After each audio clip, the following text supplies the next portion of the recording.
Hey, est-ce qu'il y a deux parler en langue dans la Bible? Parce qu'après tout, l'apôtre Paul, il a bien dit, quand je parlerai la langue des hommes et quand je parlerai la langue des anges. Donc, est-ce qu'il y en a deux? Je veux juste te dire que, finalement, c'est quoi le parler en langue? C'est juste, pas juste, c'est une prière parfaite. C'est une prière excellente. Même l'apôtre Paul le dit. Parler en langue, c'est parler directement à Dieu. C'est une prière. Parler en langue est une prière.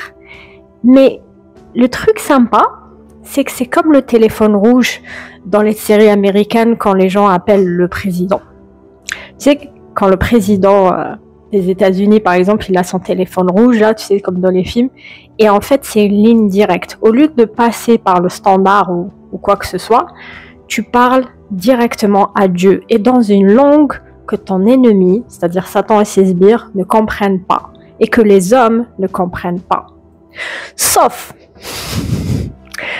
quand les apôtres et je sais plus combien de personnes ont reçu le Saint-Esprit la toute première fois, ils ont reçu le parler en langue, les langues de feu sont descendues sur eux, ils ont parlé chacun dans une langue que les autres comprenaient. Et ils disaient, on les entend, comment ça se fait qu'on les entend louer Dieu dans notre langue? Louer Dieu. Donc, ils priaient en langue, enfin, ils parlaient en langue, mais en fait, c'était une louange, c'était une prière excellente. Donc, on revient à la première définition, qui est que le parler en langue est une prière excellente. Et l'apôtre Paul nous dit que si on doit utiliser ce parler en langue en public, devant l'église, il faut qu'il y ait une interprétation.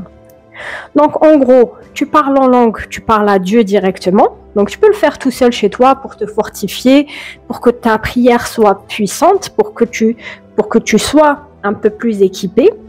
Mais quand tu le fais avec d'autres personnes, quand tu le fais en public pour d'autres personnes, parce qu'il y a le don des langues, là, il faut qu'il y ait une interprétation. Pourquoi? Ça ne veut pas dire que le parler en langue est différent, ça veut juste dire que c'est mieux que les gens te comprennent. Parce que dans les églises, il y a des personnes qui sont non-croyantes, comme il y a des personnes qui sont croyantes. Et si tu leur parles en langue, bah, ça leur fait une belle paire de jambes. Ils vont juste dire « Waouh !» mais ils vont rien comprendre. On est d'accord. Donc, il faut qu'il y ait ce don-là d'interprétation des langues. C'est-à-dire, une personne parle en langue et une autre personne traduit ce que l'autre est en train de raconter. Sinon, je peux t'assurer que ça sert à rien.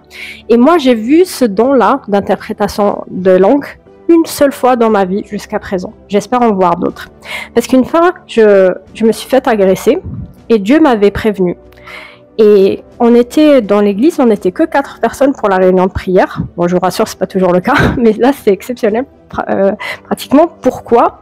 Parce que moi, j'ai reçu la vision que j'allais me faire agresser. Je l'ai reçue. Et il y avait 2 personnes avec moi. Bon, il y avait le pasteur, mais il y avait une il y avait une personne qui a parlé en langue. Et parfait parler en langue, j'étais juste admiratif, mais ça m'a servi à rien parce que je comprenais rien. J'étais juste waouh. Et il y a une autre personne, et ça c'était la première fois que je voyais ça, qui a interprété ce que l'autre avait dit en parlant en langue. Et il a dit, voici l'interprétation. C'est ton esprit que tu gagneras. Bon, c'est une longue histoire, je vous la raconterai un jour, je crois que j'ai déjà même raconté.